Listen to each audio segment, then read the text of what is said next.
ایک شخص نے اپنے زوجہ کو بھیجا، جاؤ سیدہ سے جا کر پوچھو ہم آپ کے شیعہ ہیں؟ بیوی نے فرمایا 4 کام کرنے والا ہمارا شیعہ ہے، جاؤ اپنے شوہر کو جواب دو، 4 صفتیں جس میں ہوں وہ ہمارا شیعہ ہے۔ سب سے پہلی صفت ہم سے محبت کرتا ہو،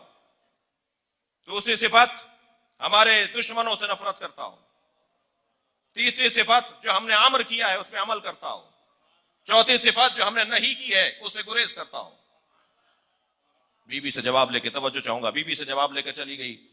اپنے شوہر کو بتایا، شوہر نے کہا جاؤ بی بی کے پاس جا کر کہو بی بی ان 4 چیزوں میں 2 چیزوں پر تو ہمیں یقین ہے کہ ہم عمل کر رہے ہیں،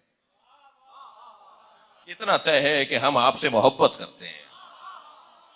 اتنا طے ہے کہ ہم آپ کے قاتلوں سے نفرت کرتے ہیں، لیکن بی بی آپ کے اوامر میں کوتاہی ہو جاتی ہے، آپ کے نواہی سے ہم نہیں بچ پاتے، کچھ انجام دے دیتے ہیں، بی بی پھر ہمارا کیا بنے گا؟ فرمایا جا کے اپنے شوہر سے کہو پھر تم ہمارے محب ہو، 4 صفتوں پر عمل کرو تو شیعہ ہو۔ آپ حدیث قصہ میں بھی دیکھیے بار بار محب کا لفظ بھی ہے، شیعہ کا لفظ ہے،